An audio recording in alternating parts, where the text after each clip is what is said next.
Life on the Mississippi by Mark Twain. Chapter 8.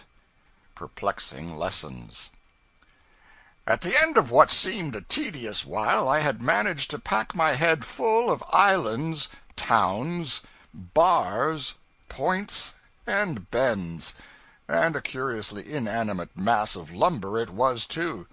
However, inasmuch as I could shut my eyes and reel off a good long string of these names without leaving out more than 10 miles of river in every 50, I began to feel that I could take a boat down to New Orleans if I could make her skip those little gaps. But of course my complacency could hardly get start enough to lift my nose a trifle into the air before Mr. Bixby would think of something to fetch it down again. One day he turned on me suddenly with this settler: "What is the shape of Walnut Bend?" He might as well have asked me my grandmother's opinion of protoplasm. I reflected respectfully, and then said I didn't know it had any particular shape. My gunpowdery chief went off with a bang, of course, and then went on loading and firing until he was out of adjectives. I had learned long ago that he only carried just so many rounds of ammunition, and was sure to subside into a very placable and even remorseful old smooth bore as soon as they were all gone. That word old is merely affectionate. He was not more than 34. I waited. By and by he said, "My boy, you've got to know the shape of the river perfectly. It is all there is left to steer by on a very dark night. Everything else is blotted out and gone. But mind you, it hasn't the same shape in the night that it has in the daytime." "How on earth am I ever going to learn it, then?" "How do you follow a hall at home in the dark? Because you know the shape of it. You can't see it." "Do you mean to say that I've got to know all the million trifling variations of shape in the banks of this interminable river as well as I know the shape of the front hall at home?" "On my honor, you've got to know them better than any man ever did know the shapes of the halls in his own house." "I wish I was dead." "Now, I don't want to discourage you, but—" "Well, pile it on me. I might as well have it now as another time." "You see, this has got to be learned. There isn't any getting round it. A clear starlight night throws such heavy shadows that if you don't know the shape of a shore perfectly, you would claw away from every bunch of timber, because you would take the black shadow of it for a solid cape, and you see you would be getting scared to death every 15 minutes by the watch. You would be 50 yards from shore all the time when you ought to be within 50 feet of it. You can't see a snag in one of those shadows, but you know exactly where it is, and the shape of the river tells you when you are coming to it. Then there's your pitch-dark night. The river is a very different shape on a pitch-dark night from what it is on a starlight night. All shores seem to be straight lines then, and mighty dim ones, too.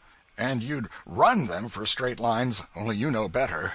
You boldly drive your boat right into what seems to be a solid straight wall, you knowing very well that in reality there is a curve there, and that wall falls back and makes way for you. Then there's your gray mist. You take a night when there's one of these drizzly gray mists, and then there isn't any particular shape to a shore. A gray mist would tangle the head of the oldest man that ever lived. Well, then, different kinds of moonlight change the shape of the river in different ways. You see—" "Oh, don't say any more, please!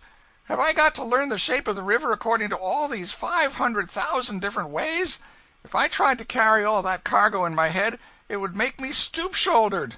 "No, you only learn the shape of the river, and you learn it with such absolute certainty that you can always steer by the shape that's in your head, and never mind the one that's before your eyes." "Very well, I'll try it. But after I have learned it, can I depend on it?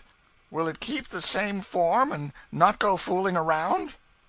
Before Mr. Bixby could answer, Mr. W. came in to take the watch, and he said, "Bixby, you'll have to look out for President's Island and all that country clear away up above the old Hen and Chickens. The banks are caving and the shape of the shores changing like everything. Why, you wouldn't know the point above 40. You can go up inside old Sycamore Snag now. Footnote 1. It may not be necessary, but still it can do no harm to explain that inside means between the snag and the shore. M.T. So that question was answered. Here were leagues of shore changing shape. My spirits were down in the mud again. Two things seemed pretty apparent to me.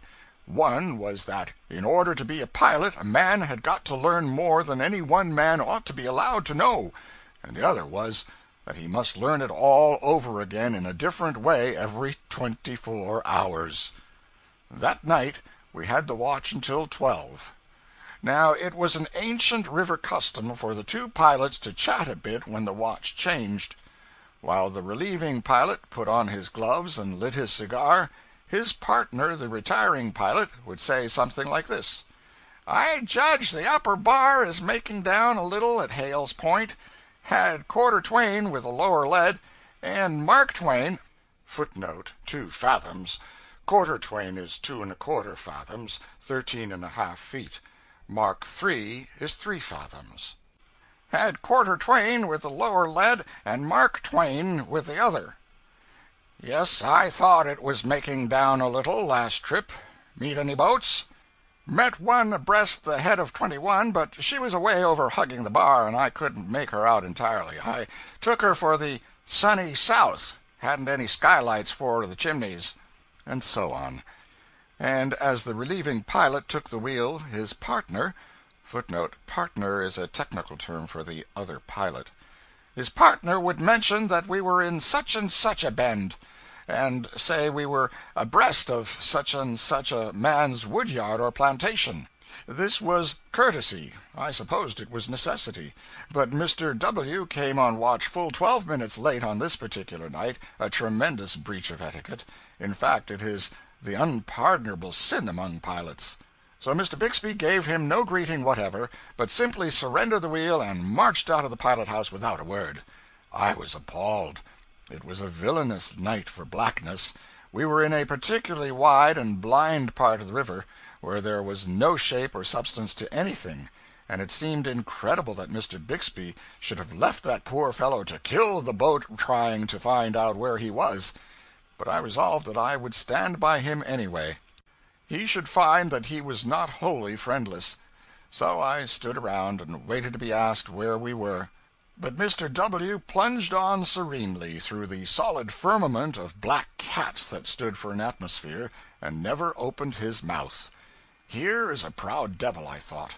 Here is a limb of Satan that would rather send us all to destruction than put himself under obligation to me, because I am not yet one of the salt of the earth and privileged to snub captains and lord it over everything dead and alive in a steamboat.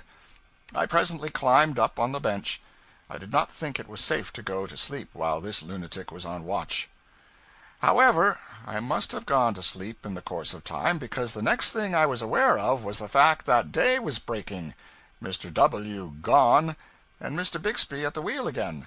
So it was 4 o'clock and all well, but me. I felt like a skin full of dry bones, and all of them trying to ache at once. Mr. Bixby asked me what I had stayed up there for. I confessed that it was to do Mr. W. a benevolence, tell him where he was. It took 5 minutes for the entire preposterousness of the thing to filter into Mr. Bixby's system, and then I judge it filled him nearly up to the chin, because he paid me a compliment, and not much of one either.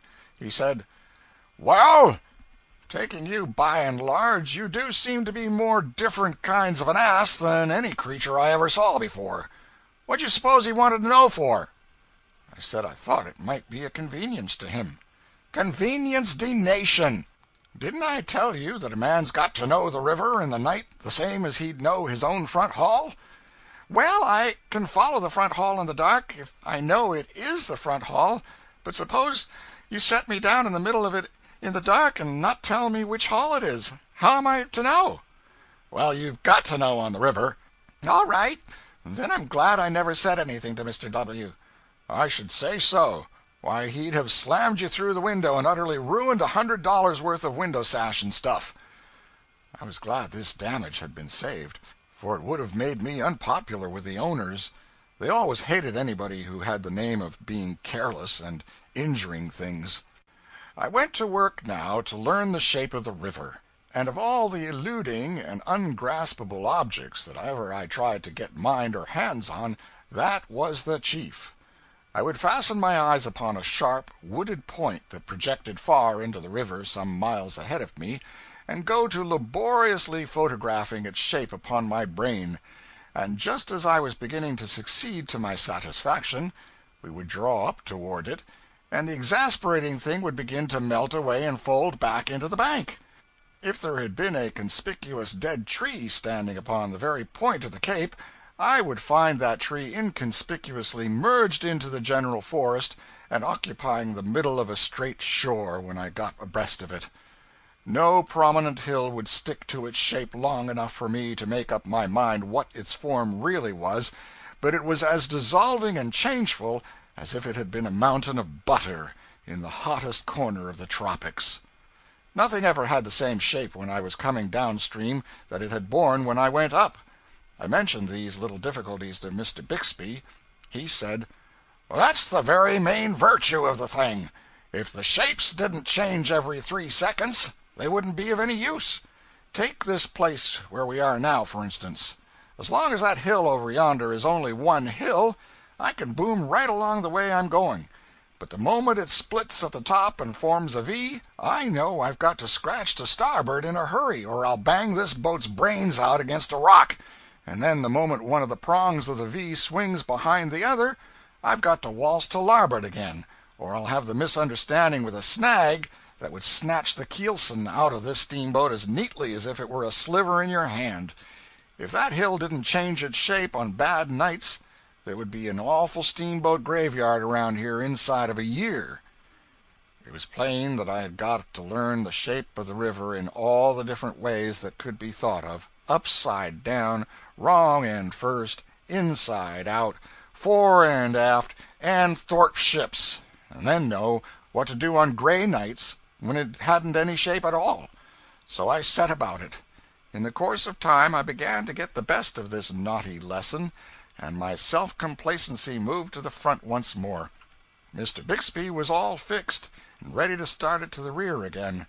He opened on me after this fashion: "How much water did we have in the middle crossing at Hole-in-the-Wall trip before last?" I considered this an outrage. I said, "Every trip down and up, the leadsmen are singing through that tangled place for 3/4 of an hour on a stretch. How do you reckon I can remember such a mess as that?" "My boy, you've got to remember it. You've got to remember the exact spot and the exact marks the boat lay in when we had the shoalest water, in every one of the 500 shoal places between St. Louis and New Orleans. And you mustn't get the shoal soundings and marks of one trip mixed up with the shoal soundings and marks of another, either, for they're not often twice alike. You must keep them separate." When I came to myself again, I said, "When I get so that I can do that, I'll be able to raise the dead, and then I won't have to pilot a steamboat to make a living. I want to retire from this business. I want a slush bucket and a brush. I'm only fit for a roustabout. I haven't got brains enough to be a pilot, and if I had, I wouldn't have strength enough to carry them around unless I went on crutches." "Now drop that. When I say I'll learn." Footnote: teach is not in the river vocabulary. "Learn a man the river, I mean it, and you can depend on it. I'll learn him or kill him." End of chapter 8.